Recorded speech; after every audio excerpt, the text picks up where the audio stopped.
Iman is like a mobile নাম্বারে ভুল হইলে তাহলে আর বাদ বাকি কোনো কিছু মানে ভুল নাম্বার ফোন দিচ্ছি তারপর আধা ঘন্টা গল্প করছি তাহলে কি কাজ হবে বা এটা অ্যাকাউন্ট নাম্বারের মতো অ্যাকাউন্ট নাম্বার ভুল হয়ে গেছে টাকা পাঠাই দিচ্ছি 10 লাখের জায়গায় 20 লাখ কাজ হবে না।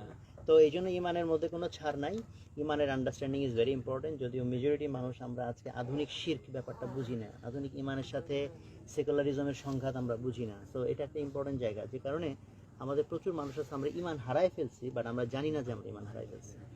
আর আমলের গুরুত্ব নিয়ে কথা বলছেন, বিশেষ করে রিসেন্টলি আমি এটা নিয়ে অনেক এমফেসাইজ করি।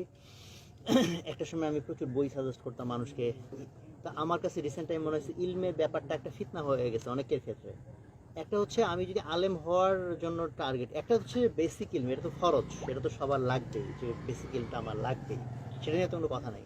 বাট এর বাইরে আমরা অনেকে আছে অনেক ঘাটাঘাটি করি, এই তফসির ঘাটতেছি, ওই হেদিসের রেফারেন্স হাতকে 8 টাকা না 20 টাকা একেবারে মানে রেফারেন্স সব বিতর্ক করতেছি।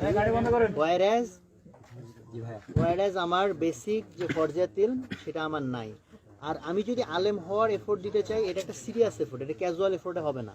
বাট ক্যাজুয়াল এফোর্টে যখন এরকম ইলম আমরা অর্জন করতে যাই, বরং আমাদের মধ্যে অহংকার তৈরি হয়, যে অহংকার আমার আরো পতন ঘটায়। যে কারণে আমি মনে করি যে আমল এবং ইলমের মধ্যে একটা সমন্বয় থাকা দরকার। হাসরের ময়দানে যে প্রশ্নটা হবে যে তুমি যা ইলম অর্জন করছো সেই অনুযায়ী কতটুকু আমল করছো। তো আমি ছোটবেলায় ভাবতাম আরে এটা তো বাইপাস করা সোজা, ইলম অর্জন করবো না আমলও করবো না, আল্লাহ বলবো ইলম ছিল না আমলও করবো। কারণ ইলম যদি বেশি হয় তাহলে তো ধরা খেয়ে যাবো না যে ইলম এত হয়েছে আমল কেন কম হয়েছে।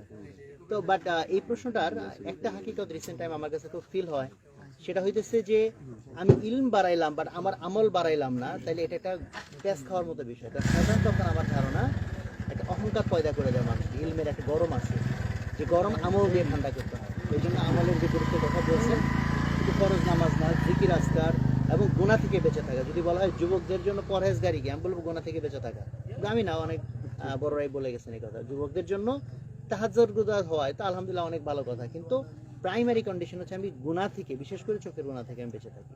এটি আমার বুঝুকি।